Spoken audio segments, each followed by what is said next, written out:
Hey, this is Jamie with Stonemaier Games, and I'm here for this week's live cast. Yeah, let's jump right into it. I'm here, as usual, to answer any questions that you have and to share some Stonemaier Games news, things that we're working on with Stonemaier Games, and just some random topics, games I've been playing, things I've been listening to, stuff like that. Let's start with the chocolate of the day. I have two chocolates on my desk, both Valentine's Day themed. Megan brought home some nice treats, some fancy Ghirardelli dark chocolate with caramel and sea salt, as well as these Reese's Hearts with the Reese's Pieces in the middle, which I think is one of the best innovations in candy. Shoving Reese's Pieces into anything, especially more peanut butter. Those are really good. That's my chocolate of the day. Feel free to share yours in the comments below. Tony says he's having a bad day at work. I'm sorry to hear that, Tony. Hopefully things will get better from here on out. We have a variety of people joining us. Dave, Joshua, Carol, Amin. Feel free to chat about anything in the comments, ask questions, do whatever you want. I'm here to just hang out with you for an hour.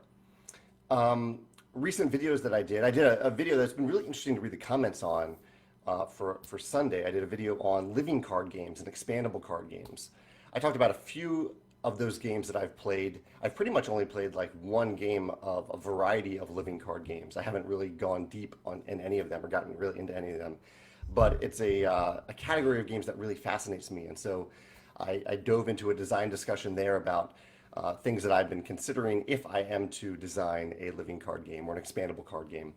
And people in the comments of that video had a lot of interesting feedback, a lot of opinions about cooperative versus competitive, about player counts, about release schedule, things like that. So if you're curious about living card games, feel free to check out that video. That's the Sunday sit down video on my YouTube channel this past week. And yesterday's video was a very long video. I haven't typically done this in the past, but I did a very long video about Clank Legacy. I had already done a My Favorite Mechanism video on Clank Legacy, but I did another one yesterday because we finished our 4-player campaign of Clank Legacy on Monday. And there was just a lot of cool stuff in the game. And so I did a full spoiler video about that. So if you've already played Clank Legacy and want to check that out, I think I see a few of you in the comments who have mentioned Clank Legacy. Feel free to check that out if you finish the campaign, or if you know for sure you're not going to play it, which is unfortunate because it's a fantastic game. But if you know for sure you're not going to play it, but you're intrigued by deck building and legacy games, you might find that video interesting. I also did a video about the 100 Tori, which is a tile placement game. That was Friday's video. I'll scroll over here to see if I have any questions so far. Here's one. David said, which one of my games took the longest to develop? As far as coming up with a gameplay loop and ironing out mechanisms. Yeah, I consider the game design process to be from the original idea all the way until I say the game is done. So typically after several waves of blind playtesting, and I think the game is done. Charterstone so far, in terms of completed games, Charterstone took the longest. Charterstone took around 18 months from start to end to complete. But I am currently working on the game that has taken the longest. There's a game that is almost 3 years in the making that I'm working on right now. Looks like Biddy's getting off his little chair back there. Kevin said, have I considered designing a legacy game? Thank you for asking, Kevin. I actually have designed a legacy game. It's called Charterstone. And we have a reprint coming out for Charterstone very soon. So if you're intrigued by legacy games, you might check out my legacy game Charterstone, which will be available again for the first time in a while, in a few weeks. Barbara said, can I explain the icons on the t-shirt? So I have the 2019 Stonemaier Champion t-shirt here. And what we did with this t-shirt is we used icons for a variety of different games that we already have. So here's Scythe, here's Viticulture, here's Charterstone that I just mentioned, Between Two Castles. This is My Little Scythe. This is, my fingers are going the wrong way. This is Tapestry, here we go. Wingspan, Euphoria, and Between Two Cities. And then I also included 4 icons over here that hint at future games. I won't talk about those icons, but you're welcome to. If you have a Stonemaier Champion t-shirt, you can inspect those icons and make some guesses about what games are coming next.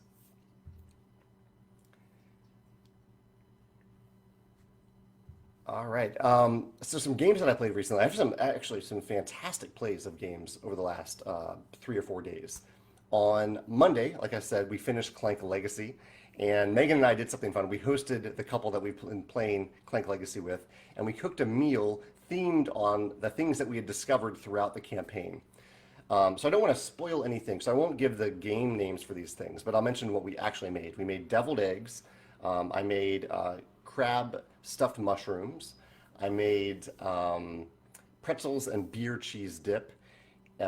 We made smoothies, fruit smoothies, and we made salmon. Um, so you can, if you're playing Clank Legacy, you might get some ideas of what I'm referring to there. But we had a really nice feast to share with our friends, and it was a nice way to finish up that campaign. And I like to do that. I'm wondering, have you, in the comments, feel free to answer this. Have you ever cooked a specific meal or a specific dish or even served a specific drink based on the game that you're playing? We also played Time Stories. We had a wonderful session of the new Time Stories, the Hadal project, on Saturday with Joe, a coworker and friend Joe, and his girlfriend Lindsay, and we had a great game of that. I really enjoyed the new format of Time Stories. One of my favorite games, and this is kind of the reboot of it. And I also hosted a Magic draft on Sunday using the new set. So we had a great Magic draft from Theros Beyond Death. That's the new set. Sounds pretty grim, but it's actually not that grim of a set. And we had a lot of fun with that too. So three of my favorite things: a legacy game, a Magic draft, and a Time Story session, all packed into one weekend. It was an awesome weekend for gaming for me. I'm curious about you. What games did you play this weekend? Did you have any real highlights of things that you played this weekend? Yeah, those were the main games we played over the last couple days. Christopher says, "Have I played The City of the Big Shoulders?" I haven't yet. I've heard it has a stock element to it where you're buying things where shares go up and down in value. I typically am not very good at those games, and that's okay. I don't always enjoy those games. But I've heard it's very good. I've heard that worker placement is really interesting, so I need to try it. I'm willing to give it a try. David said, "Would I consider for the next Stonemaier game release to do a live play of the game on various board game channels?" Um, Live play. I'm open to doing a live play, but it would probably be on my channel. Um, Live plays are a little tough to set up with the cameras and the audio. Like right now, I'm filming this on a webcam on my desktop computer, so it wouldn't translate well to a game on the table. You wouldn't be able to see it, but it's possible. It's just a little bit of a logistical hassle to set up, and maybe more than just a little bit because of the equipment required. I have a fly buzzing around in my window right now that I can hear. I wonder if you guys can hear that on the audio here. Joshua says, one question: as someone who has only dabbled in living card games, have you considered barrier to entry after a living card game has been out for a while? Where will a new player jump in? Will it seem like the huge money commitment at that point? This was honestly my reluctance to jumping into Time Stories so late. Yeah, that's an interesting point. Like it's one thing to discover. Say Time Stories had I think 7 modules plus the one in the core box. So it's one thing if you discovered Time Stories and fell in love with it early on and then just bought it. Then the purchases after that just seemed incremental. You spend $20 at a time and you get a new module. But if you come into it at the end of all those modules, then you're all like, you might even be worried like, oh, okay, what if I really like this game? I'm going to end up spending $200 on this game. Whereas up front, it's just piece by piece, even though you end up spending the same amount. I can certainly see that psychological barrier. The thing that I'm trying to consider from my LCG, if I end up making one, is it would be a little different, I think, than the LCGs that are out there. In that it wouldn't be a one-on-one dueling game. It would be competitive, but it would be more like a deck building game with a quarterly release schedule for new stuff that you build into the game. So each player wouldn't be obligated to buy their own stuff. I think that's one of the barriers to entry with a competitive LCG in particular. That you have multiple players buying the same stuff so that they can make the deck that's best for them. So it'd be more like you're buying more stuff for the same copy of the game that you're sharing with other people. And if you don't have everything, that's fine. Like it won't be a game that relies on you having all the expansions. That's kind of the module for Stonemaier games in general, that you can mix and match various expansions. Yes, I don't know, but that is certainly something to think about. Vincent said, "What do I think of Wonderland War?" I think it looks really cool. I love Cracks of Quedlinburg, and it has kind of a mechanism that's like that with the bag building. It has a one-way track for worker placement. That's one of my favorite mechanisms. I'm currently a $1 backer, so I don't know for sure if I'm going to go up and get a full pledge or not. But I am following along. I wanted to support James and what he's doing there at Druid City Games and Skybound. So, but I don't know yet. I haven't gone all in yet. Honestly, the thing that's holding me back a little bit is that I want the nicer tokens to pull out of the bags. I prefer not to have the cardboard tokens, but there's a big price jump between the cardboard tokens and the nicer tokens. Chris says, "How is my cat doing with the soft food?" Yeah, Biddy had dental surgery 9 days ago, and so he's been. Although Biddy's always been on, or since Biddy got diabetes, he's been on a soft food diet. So he loves soft food. That's his regular food that he gets. The difference is you can kind of see that black cat food container in the corner down there. I'm pointing to the wrong way, right there. That is Walter's hard food, and usually I leave that open so that Walter can come and eat it, and Biddy has a little bit too. But Biddy can't eat; he's not allowed to eat out of that right now. So he is struggling with that. He would rather have access to that at all times. Josh says, "If I brought my copy of Tapestry to Geekway when you aren't busy playing games, can I get a signature?" Absolutely, yeah. I'm happy to sign any games that people bring to Geekway. I'm flattered when people ask to do that, and hopefully we can actually get a game in. Not Tapestry, but another. I usually put up my list of games that I really want to play at Geekway a little bit before Geekway. So hopefully we can play a game there while you're there. Han says, "What theme do you really want to implement in one of your future games that you haven't already?" One that I mentioned multiple times that I'm intrigued by is time travel. I mentioned Time Stories is one of my favorite games. I love time travel. I need to play more time travel games before I do that because there are many out there that I haven't played, but I do love the theme of time travel and would love to design in that space. Let's see, some blogs I posted recently. I did a blog on Monday about what Kickstarter videos might be able to learn from Facebook and Instagram videos, which I've noticed are really good at showing you what the thing is all about, whether it's a product or they're just having fun in the video without any sound. They're very demonstrative in terms of how they show the product. The person usually in these videos is very expressive. They put words on the screen to show you what's happening, and I think that could be carried over onto Kickstarter videos as well. I also talked on Thursday about the payday effect, how the chances of your project succeeding actually go up if you launch on a payday, particularly the first of the month. Had some really intriguing data that was provided to me from a researcher who's researching Kickstarter and has a ton of data from Kickstarter from the last few years. Carol says, "Do I like the new time story system better than the old one?" She is debating jumping into it with the new system. I think so, yeah. Yeah, I enjoyed the original system just fine. There was a little bit of randomness that never really bothered me, but and there is still randomness in the new system. But the number one thing I like, and this is not a spoiler, the number one thing I like about the new system is that it is still possible to fail a skill test, but going into the test, you're targeting a certain number for each test. Going into each test that if you succeed it, you'll get something. If you fail at it, you'll still get something usually. Or if you hit it exactly, so if you perform the skill test perfectly, you'll often get the best bonus. So there's still a lot of chance in exactly what number you end up with because there's this destiny card deck that you use. But it's not a roll of a die. And I really love that you can fail and still get something. That was, I think, a big improvement over the previous system. So I think you're fine jumping into this new system right away. Ricardo said that he played Tapestry with full enthusiasm. Thank you for giving it a try, Ricardo. Oh, people are answering what they played this weekend. Jim also said he played Tapestry. Awesome. Isaac said, "Good morning and love the shirt wearing." He's wearing his today. This is the champion t-shirt that I mentioned. Isaac says, "Because I'm curious, what is the art behind you?" Yeah, so this back here, the camera's gonna do weird focus stuff, but you can see that right there. That is an old map of Wales.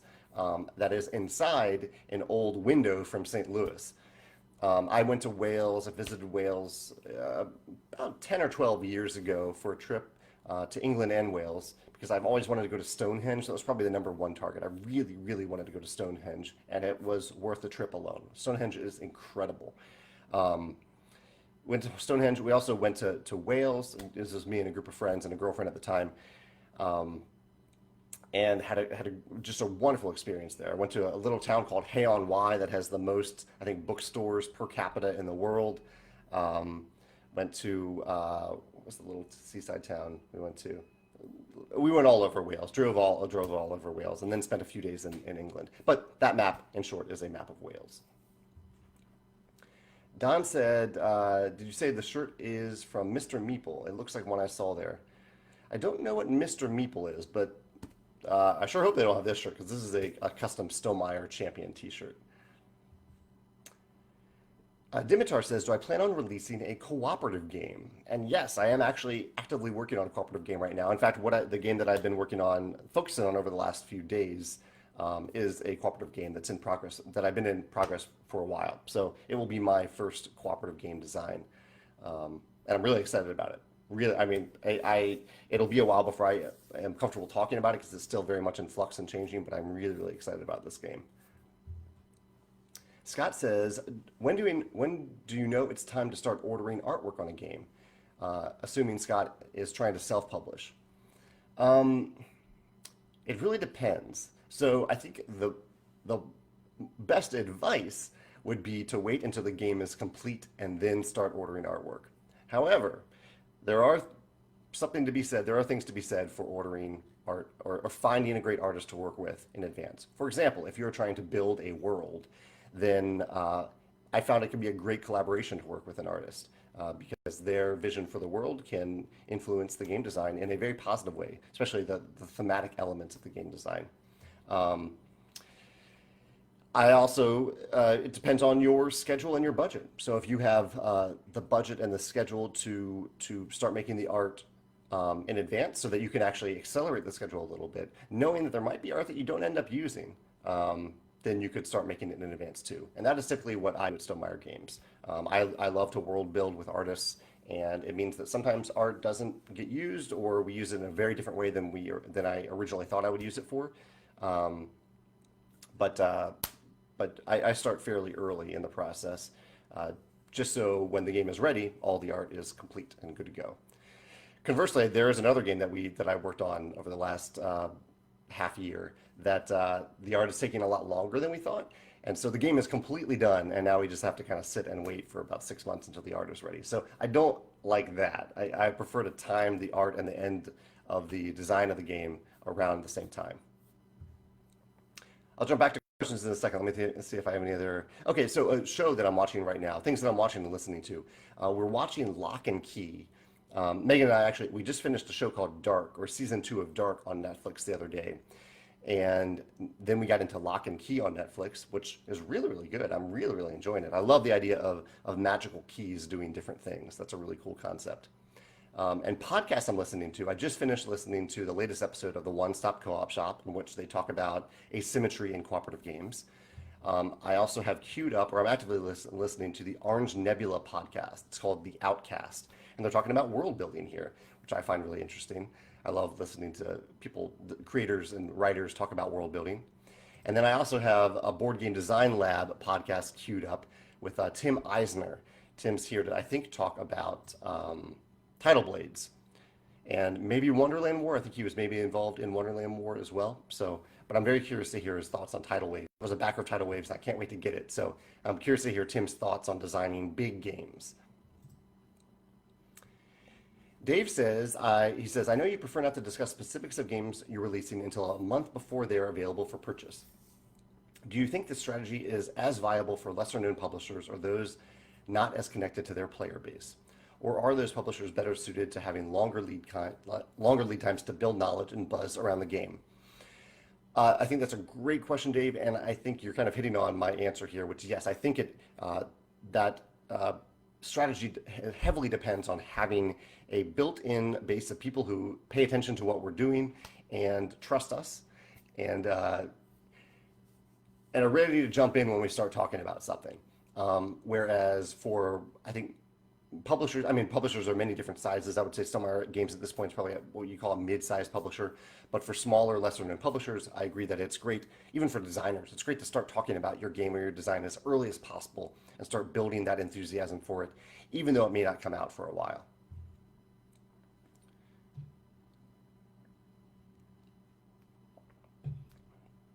Joshua said, so based on that description, so I'm answering, Josh had a question about living card games. He said, based on that description, how is your how's your LCG different? How's the LCG that I'm considering designing different than Dominion, Ascension, or Star Realms models? Would you consider any of those LCGs? That's a good question.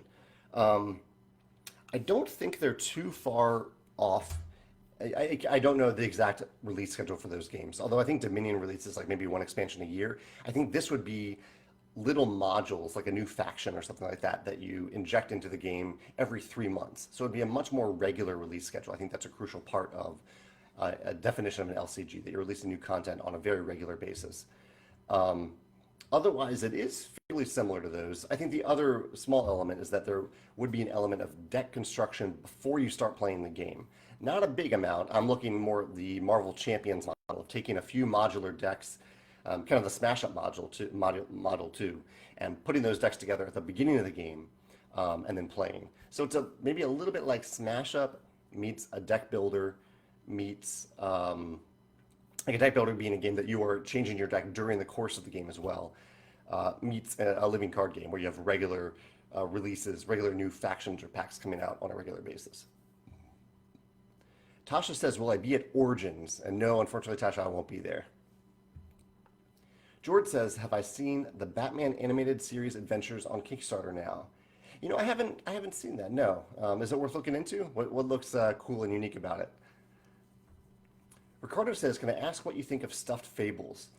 You know, I have to admit, I haven't played one of the storybook games yet. So there's Stuffed Fables, there's, what is it, Aftermath, I think? Aftermath kind of sounds right. And there's one other one that I'm forgetting, of Mice and Mystics, or Mice and Mystics, I think is in that realm. And no, I haven't played any of them yet. Would you recommend them? I've heard good things about Stuffed Fables for families, but I haven't heard many things from adults that play without kids, so I'm curious about that. Alan says, have I tried Reavers of Midgard yet? If so, what are my thoughts on it? And no, I haven't played Reavers of Midgard yet. Let me jump back over to my topics real quick, and then I'll come back to the questions. Um, I mentioned that I've been working on a cooperative game. I'm also wrapping up design on the Tapestry expansion. So I'm really excited about that, the first Tapestry expansion. I will talk more about exactly what that is in many, many months, because it will take a long time to produce and ship. But I'm really excited about what it adds. We did 6 waves of blind playtesting on this one, which is more than we normally do, but I really wanted to get the civilization balance right. So there's a hint. There are new civilizations in this expansion. But yeah, I'm really excited about it. Really excited to share with you more information about it. And I love completing something. So it does feel good to complete this expansion and send it to our printer. We also had a nice company lunch on last Friday, to talk about a variety of different strategies in our current business. Let me see if there's anything that I can actually share here. Some of this is kind of internal stuff that I typically don't talk about, but let's see some of the topics that we discussed. We talked a little bit about the coronavirus, how it's impacting our schedule, our release plan. We talked about, let's see, the Champion flash sale that we recently did. Yeah, there's some stuff in here. There's a few internal things, some decisions that we need to make about the My Little Scythe expansion, and then another upcoming game that we have coming out. Uh, yeah, there's some stuff that I'll be talking about on the blog at some point, but maybe not ready to talk about on the fly right now yet. Got to be more precise than that. Andre says, any chance of seeing a reprint of the French language version of Euphoria? He played it a few weeks ago in English and loved it. He says, since my wife doesn't speak English, I only buy games in French. Yeah, we early on in my company's growth, we worked with a company called Morning Players, and that relationship really didn't work out for a variety of reasons. And they were the French company that we worked with. And so we had moved on to work with a company that I greatly prefer working with, called Matago. And if Matago ever wants to make Euphoria in French, I am eager and happy to work with them to make that happen. But so far, they haven't decided to do that. Maggie says, when designing a game, do I come up with the theme first or the basic mechanisms for the game? For me, it's a little bit mix of the both. Usually, I start with one or the other. It really can be either one. But when I start brainstorming, I usually like write down the theme, like I write down time travel, and then right away I start thinking about mechanisms that represent time travel. And then once I have those mechanisms, I try to reconnect them back to the theme. Like how does this mechanism really connect to a specific element of time travel? Same thing happens if I start with a mechanism. If I start with a mechanism, I write down that mechanism, worker placement, and then I say, okay, what's a theme that makes sense for me to use with worker placement? And usually it's a lot more specific than a big mechanism like that. Like worker placement with dice, where the pips represent knowledge. This was how I started with Euphoria, and then I brought it back around to the theme. So I do a little bit of both, but really they get mixed up right away as soon as I start brainstorming. Patrick says he teaches business analytics. Is there a data set you would love to have explored? I appreciate you asking about that, Patrick. We have explored data sets in the past with various uh, data analyst ambassadors. And a recent example that we explored is actually with the Tapestry expansion itself. I sent it to someone who's very good at analyzing data to see how balanced the factions were. So I looked at them through my lens. I looked at the plate designated through my eyes and saw some things. But he also did a much deeper dive. There's a guy named Jeremy who jumped in and did a much deeper um, uh, analysis of all that data and had some great feedback that helped improve and balance those civilizations. Derek said that he played a game called Mazo this past weekend. I remember seeing that on Kickstarter from Colossal Games. I'm curious how it is. Did you? Well, you said it was a great game, so I'm sure you enjoyed it. What was your favorite thing about Mazo? Vincent says he's asking any time frame on the release of the Scythe mobile version. He's been beta testing. He says he plays about 4 times a day. I don't know. I don't know. This is Scythe is well, when we have a digital version of our games, I license it to a developer and they run with it, and they update me every now and then, but sometimes once a month, sometimes less. So I don't know. It's usually I find out around the same time that you find out. Daniel says, I was thinking about buying a 3D printed factory for Scythe. I was curious if you ever considered making a 3D factory model during the design process. What do you see as the pros and cons to a 3D model? I actually didn't. This was a completely fan-made thing that I thought was cool, and really I haven't even been involved with it. Someone created it and shared the files. I think someone also prints it for people if they want to buy it, and I think it's really neat. It isn't something that I considered during the design process, just because I mean they designed it in a really cool way, but I couldn't figure out a way to actually fit the pieces onto something like that. Um, but I like that someone figured it out. Yeah, it's pretty cool. If you haven't seen it, check out the Scythe Facebook group to see the 3D printed Scythe factory that you put in the middle of the board. Chad says, given the recent unfortunate news about the victims of the Boy Scouts organization, would a publisher never give a game design with a scouting theme the time of day, even if they knew the designer was okay with changing the theme? I hadn't connected those two things, Chad. That's an interesting question, though. It's possible, if there's a stigma attached to it now, it is possible. Um, that's a good question. I think it would be something that would be relatively easy to just slightly retheme. Just not even call it Scouts, but call it something similar to Scouts, and it would be fine. Just make up your own name for an organization. Um, I don't think an overarching scouting theme itself would be a deterrent for a publisher. Howard says so Howard's referring to the Champion Flash sale that I did this past week. I did it last week. There was a 22-hour period where I offered a discount to champions, Stonemaier champions. He said, when do you think you'll do another Flash sale? I have no idea. It could be in a year, it could be 2 years. Really, it was something where I sat down that day and I was like, I don't have anything else to talk about with champions today. I want to share something cool. Let's do this. Let's try this out. Yeah, so it's just kind of a thing that I thought of on the spur of the moment.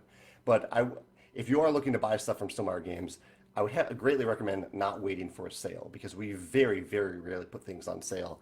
Um, at most, we have like bundled items on our website that are offered at a slight discount, and those are continuous. So those are probably the best prices that you'll ever get on our products if you buy them in the bundled form on our web store. as well as during pre-orders. During pre-orders, we do offer a discount, but otherwise we sell at full MSRP. Dave says, any nonfiction book recommendations? He's looking for something new, some new stuff to dig into. Dave, honestly, I don't read a lot of nonfiction books, so off the top of my head, I don't have any recommendations. No, but maybe someone in the comments will. Lots of questions today. Let me jump back to my topics real quick to see if I've covered everything. Yeah, I think I've covered pretty much everything. And no one's asked about the Asmodee replacement parts announcement. I don't know if people saw this, but I have been asked about it privately a few times, so I thought I'd mention it here, or not privately, but on the ambassador group. Asmodee North America has decided to not send replacement parts anymore. And instead, they're deciding that if you are missing a component in the game, that you need to return the game to the game store and or work it out with the game store, get the part from the game store, which is a very interesting strategy because game stores don't stock replacement parts as far as I know. Maybe Asmodee has a strategy for getting spare parts to game stores to make that happen, but I didn't see that in the announcement. And people were basically asking, is Stonemaier Games going to consider a policy like this? We're not associated with Asmodee. But no, Stonemaier Games has a pretty robust replacement part system thanks to Joe and helpers around the world who handle replacement parts, and we don't plan on that changing. If anything, we plan to improve it in the future, but I think it's a pretty good system. It's working pretty well so far. So just because you heard Asmodee say that, I don't think you need to worry about other companies stopping their replacement parts system. Yeah, if you have any other questions about that, feel free to ask them. I'm happy to. I don't know Asmodee's reasoning behind it, but I can talk about the business of replacement parts if you'd like. Joshua says, could you do something special with unused art from previous games, maybe promotional prints? Yeah, so I think you're referring to where I was answering how sometimes I end up making art early in the process and we don't end up actually using that art. I'd say it's actually pretty rare that I don't use the art at all. I usually find some way to work it into the game, if it makes sense. And if I don't use it at all, it's probably because it really doesn't fit into the game at all anymore. So it may not even work as an art print. It may not match that world at all. But possibly, yeah, I'm working on a game right now where I definitely have some spare art and will have some spare art. And so it's possible that I could use it as a print or something like that, or put it in the rule book. It's nice to have little pieces of art in the rule book too. Narciso says, days ago, I saw on Instagram that you enjoyed the Uwe Rosenberg patchwork game. Do you have in mind the creation of a game for 2 players? Thank you for asking about that. Someday, maybe I will have the challenge. I will try the challenge of designing a 2-player only game. But at Stonemaier Games, we only publish games that play from at least 2 to 5 players, ideally 1 to 6. And so, since I'm running Stonemaier Games, I have to focus on games that we could actually publish. So a 2-player only game wouldn't fit into that model. Han says, have I ever considered designing a team-based game? Like a 2v2, 3v3?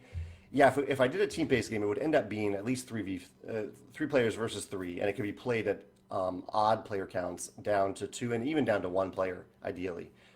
There is one that I considered that maybe I'll return to someday. It was kind of a heist game, a one-on-one heist game with a big wall in the middle of the board, in the middle of the table, kind of like Captain Sonar. I love that idea, but I haven't fully pursued it yet. Vili says, I'm making a game. If I have a finished game, would you like to see it if it's a game that you would like to publish? I would recommend checking out our submission guidelines on our website. So if you go to stonemayergames.com, we have a submission form that explains the types of games that we might be interested in and how to share them with us when you're ready.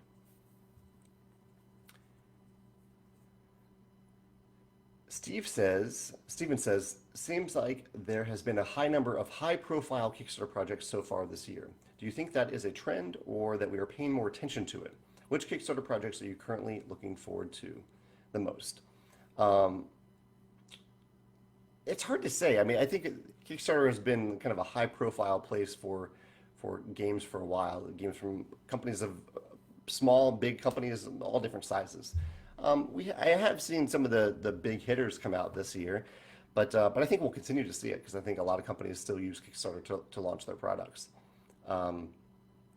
What Kickstarter projects am I currently looking forward to? I'll pull up Kickstarter real quick and see. I'll just name the ones that I'm currently backing because I'm backing them because I'm excited about them. Let's see. I do have some that I've saved and haven't backed. So saved and backed. So I backed well, the ones I'll just talk about the ones that I backed. Um, Wonderland's War is one that I'm curious about. Wishland. I backed something called The Artifact, which is a solo role-playing game zine. It just sounded really interesting. Not, I was going to say weird, but interesting is a better word. The Artifact, it's already finished, but it's a project or a game about following an artifact, like a special artifact, over its lifetime. And that just seemed like a really cool take on it. Namiji, I'm excited about Namiji. That's kind of the Tokaido themed game. Legacies, Honeybuzz, the Zero Dice game, Fossilis, The Search for Planet X, Calico, a game about cats, Vamp on the Batwalk, and Time of the Legends Destinies are all those that are showing up on my screen right now, but there are older ones too that aren't showing up. Yeah. Ivan said, will there be another track in the Tapestry expansion? I could definitely answer that, but I'm not going to. I'll talk about Tapestry expansion in about 5 or 6 months, I think. But I appreciate your curiosity. Max asked about a code name, one of the code names that we use. And Max, I don't talk about code names. You get to find out when everybody else finds out. Howard says, if I played Barrage, he said, I played it over the weekend and I dug the resource wheel mechanism. It's a mechanism I'd like to see in more games. Well, it sounds like I need to look into that then. I have not played Barrage. Sean says I should check out Legend of Runeterra. It's a digital card game and has some really awesome mechanisms like initiative, actions, and banked spell mana. As a fan of Magic the Gathering, I recommend checking it out. You know, I think I've actually watched a video on it, and I should give it a try. Yeah, thank you for the recommendation. Derek says, when I talk about this living card game plan, it sounds like you'll have another empty box to sell, or might you sell it in a box with room to fill? Yeah, so this would be, I would plan the core box for the game to hold all of the stuff that we're going to create for the game. Now it's tough to do that 100% because plans don't always, like when you're planning a game 3 years out, things change over time. But I would be if I design an LCG, I would design the core box to hold all the cards that would ever be released, or all the components that would ever be released, and of course sleeved cards. It would hold sleeved cards, so everything would fit into the box and the insert designed for that original box. Tony says, I know you're a Japanophile and have studied and traveled to the country. Yeah, I studied abroad in Japan 3 times, twice in Hiroshima and twice in Kyoto. He says, I don't think you've ever mentioned your top anime series. I actually don't. I don't watch much anime. I must admit, much at all. I do love like Princess Mononoke. Mononoke Hime is one of my favorite animated movies. But that's, I mean, answering an anime question with that is kind of a cop out because I think there's a much deeper dive into anime, but I've never really taken that dive. Amin says, did I ever abandon a game project of yours because it just didn't scale up to 5 players?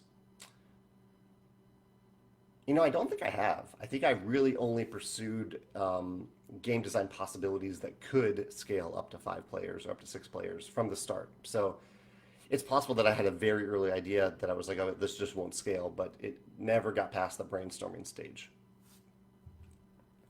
Keith said, how many versions of Scythe did Stonemaier Games refine before launching it on Kickstarter? I spent about a year designing Scythe before, even longer than that, a little over a year, about 15 months designing Scythe before it launched on Kickstarter. And it went through dozens and dozens and dozens of versions. Not many of them weren't complete revamps of the game, but many of them changed like I went through a ton of different versions of combat. The factions changed quite a bit over the course of the design process. And the core game itself probably changed vastly 4 or 5 times. So like the very first original version of the game was very different than the final version of the game. George is answering my question about he said the Batman animated series Adventures on Kickstarter, and he's answering that. He says, it's really cool. It's a board game with minis based on the original Batman animated series from 1992. Has the same art, graphic design, and villains. They even have some rare villains like Lockup, which appear only in 1 episode ever. Really cool, but expensive. Cool. Yeah, sounds neat. William says he's listening for the first time. Benefit of a vacation. Well, I hope you're having a good vacation, William. People are recommending books, nonfiction books. There's Humble Pie by Matt Parker. Robert, and that's from Christopher. Robert recommends anything by Malcolm Gladwell. I agree with that. Malcolm Gladwell also has a fantastic podcast called Revisionist History. That's really, really great. Ryan recommends Good Clean Fun by Nick Offerman, or That's How I Heard It by Mike Rowe. Christopher recommended Devil in the White City. I actually have read that. That is a good read. That's nonfiction that kind of reads like fiction. Christopher said, "How do I get a champion T-shirt?"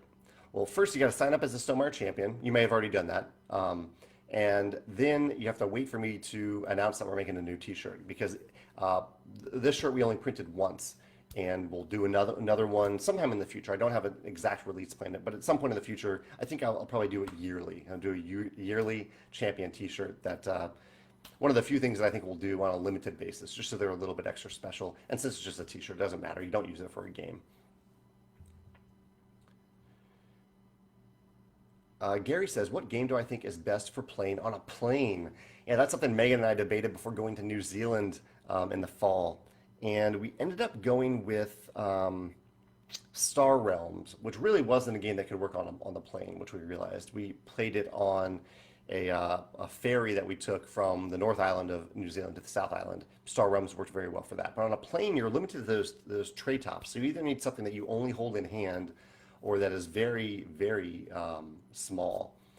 I'd love to actually hear other recommendations for this. I think one that could work is Love Letter. Love Letter is very portable. It can work with pretty much any surface. It doesn't take much space. Love Letter is my first suggestion, but I'm sure other people maybe will have some other ideas in the comments. And Gary, if you have a suggestion too, I'd love to hear it because we are going to Alaska in about a month. Amber says, how long does it take from pre-production to launch? So like once I send the digital files of a game to our manufacturer, typically it takes around 4 months for them to make it because they need a digital file review process and then 3.5 months to actually make it. And then there's a month where the game is just on ships going to various fulfillment centers. And then we usually buffer in a few other extra weeks for other things that happen, uncertainties that happen. So 5+ months, I would say, between 5 and 6 months.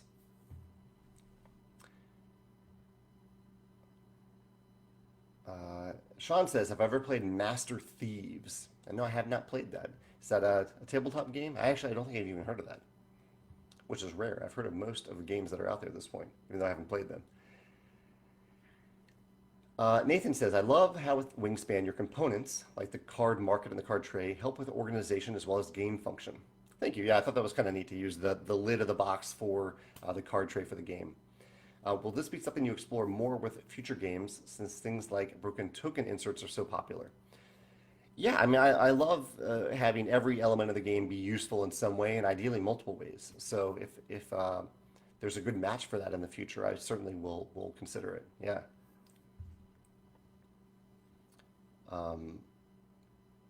Lisa says, Lisa's commenting on Crusaders Thy Will Be Done. Chad says, have I ever changed the theme of a game because a thematic mechanism wouldn't work, or because you found a new mechanism that fit a different theme better? You know, for me, it's really tough to change the theme of the game after I'm fully immersed in designing it, because at that point, the theme is so ingrained into the mechanisms and vice versa. So I have not done that, but it has been done for games in general. It has happened in the past. I think it just depends on how much you're changing that theme. Sometimes it works, sometimes it's just too big of a change. I do have about 10 minutes left and some more questions here. Let me recap what I talked about today in case anyone wants to bring up questions and comments in the last 10 minutes. I talked about my video about living card games, Clank Legacy, the 100 Tory. Those are my videos from the past week. My blogs in this past week were about what Kickstarter videos can learn from Facebook videos and the payday effect. I had recent plays of the new Time Stories, Clank Legacy, and the new Magic set. I am listening to the Board Game Design Lab and the Outpost from Orange Nebula Games, 2 podcasts.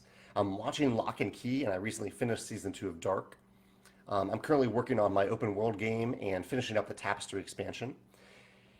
And I talked a little bit about the Asmodee replacement parts policy, which is not the Stonemaier Games replacement parts policy, but just an interesting topic in the industry to talk about.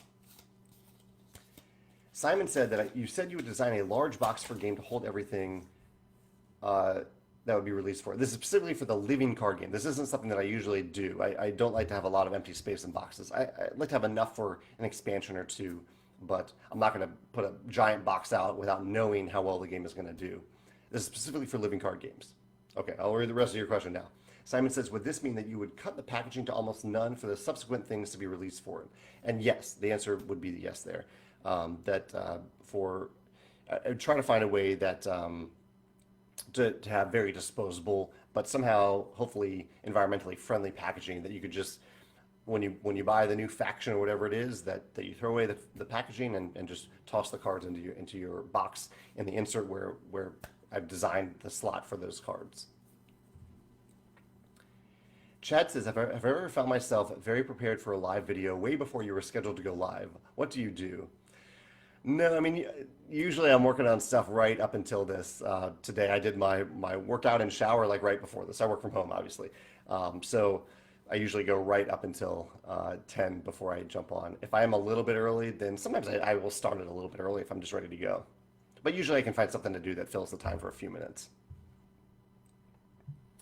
Gerald says, for my living card game, would I consider doing 3 stories instead of 1? Like 3 packs per season, so customers can think I only have to buy 3 packs to get a full story. I have thought about that. A lot of people mentioned that in the comments of the video, and I completely love that idea that you have maybe little campaign arcs, little story arcs. I'll have to see what's best for the game that I'm designing. What I might do is have little story arcs, but just to say, if you want, you can put everything in at any time, that you're not limited to those story arcs. Joshua says, what are some creative ways to fill the living card game base box so it has room for 3 years of expansions but doesn't seem empty when first purchased? This may be too pricey, but my first thought is a traveling trophy that never needs to go back into the box. Well, that's interesting. You could also just use foam. Foam is actually surprisingly expensive, but foam can take up quite a bit of space in the box before you need to fill it up. But I love the more creative version that you thought of there too. Simon says that I visit Hobbiton when I went to New Zealand, and yes, and I still think about it all the time because it was one of the best things I've ever done. We did the nighttime visit at Hobbiton, so we walked around as the sun was setting, and then we had a dinner at the Green Dragon Inn, and then we walked back around where the Hobbiton was all lit up with lights. It is a magical place. If you love Lord of the Rings, or if you love fantasy in general, because it really feels like a real living place. It isn't. I mean, like the cheese is made out of wood, but it's incredible. I would recommend it to anybody to go to Hobbiton if you are a fan of fantasy or Lord of the Rings, or just escapism in general. If you want to feel like you're in a different world for a few hours, highly, highly recommend it. Yeah. Amin says, what's my favorite and least favorite thing about St. Louis? Oh man, favorite and least favorite. For me, it's like kind of the size of the town. It's the right size for me. It's not too big. It's not too small. Just the right fit. That might be one of my favorite things. Least favorite thing. So there's an odd thing in St. Louis. I'm sure this is the case in any city, but there are good parts of town and bad parts of town, and sometimes they run right up against each other. And really, I wish there weren't any bad parts of the town. I wish those parts of the town that are a little poor and that are struggling, I wish they would not struggle as much. That they would get better. Like I feel for those areas of the town of the city. But in the meantime, they do often have a negative impact in terms of crime on some of the areas that are very close, but are still pretty nice. I live in one of those areas, so I live fairly close to an area that is not so good, and then there's a lot of very good areas all around me. So that's one of the things I struggle with a little bit, and I hope those areas of the town are able to lift themselves up, and have appealing reasons to grow and expand and get healthier over time. Chad says, has Megan ever thought about designing a board game? Do you know of any publishers that can make it for her? I don't think Megan has thought about game design. I think she just loves playing games. Sean says, what do I think of the North Sea and Western Kingdom trilogy games? Would I ever consider making a trilogy of games that can be connected with a separate expansion? It's ambitious. I mean, I think it's pretty incredible that he's created this world that this Shem Phillips created these little pockets of a world where they all feel like they belong together. The iconology is very consistent across all the games, even though the games themselves are very different, unique takes on worker placement in many of them. Um, I think it's awesome, and I've played three or four of them. I played Paladins, I've played Raiders, and I played Architects. Would I ever consider doing it? I don't know. I don't know if I'd want to spend. I don't know. Um, I think I'd want to visit. I'm more inclined to visit a variety of worlds and create a variety of worlds than just spend my time all in one world. Yeah, but I do like how he's able to explore different parts of this bigger world, so that like the north area feels very different than the western area. Some suggestions for planes here: Dungeon Mayhem, Hanabi, Palm Island, and Hive. That makes sense. Yeah, those are all great suggestions. Actually, I need to make a note of that. Simon says that he also did the same tour in New Zealand. I'm glad you got to do that, Simon. Yeah, it was incredible. I just noticed that designer JB just joined us, and JB is the designer of Flotilla, which is out right now. JB, I've had two great plays. No, I'm sorry. One great play of Flotilla I want to play again. Um, and I really enjoyed my first play of it. Really well done. Some awesome mechanisms. I did a video about it the other day. I don't know if you caught that. Amber says that she's going to Geekway with her husband for the first time this year. That's awesome. What's something unique about Geekway that sets it apart from for example, Gen Con or Origins? The main thing about Geekway is that it's a convention that's purely about playing games. There is a little vendor space, but the main focus is playing games. Almost every area is devoted simply towards playing games. Geekway is where Play and Win originated, and so Geekway's Play and Win system is fantastic. Um, I think that might have made its way into Gen Con and Origins at this point, but Gen Con and Origins are mainly vendor conventions. Geekway is a come and play games for 4 days with awesome people convention. So I hope I get to play a game with you and your husband when you come to Geekway this year. I haven't said my thoughts on Era, if it might inspire me. I haven't played Era yet, so I'm familiar with it, but I haven't played it yet. Maggie says, in a recent Instagram post, you asked about our favorite civilizations. Do I have a personal favorite civilization in Tapestry? Um, let's see. I do, but I think it's one of the new expansion ones, so I don't want to say it yet. Yeah. Um, uh, Chad says, I'm stumbling here. Amin has something nice to say. Amin says it gives him something to look forward to every Wednesday. That's very nice of you to say. Thank you. Chad says, what sites am I looking forward to in Alaska? And he points out that using an iPad, you can play any game and just pass it back and forth on a plane. That's a great point. In Alaska, I'm looking forward to maybe trying dog sledding, to seeing the Aurora Borealis, to going to some hot springs, and going to a reindeer ranch. Meet some reindeer for I think the first time. I don't think I've met reindeer before.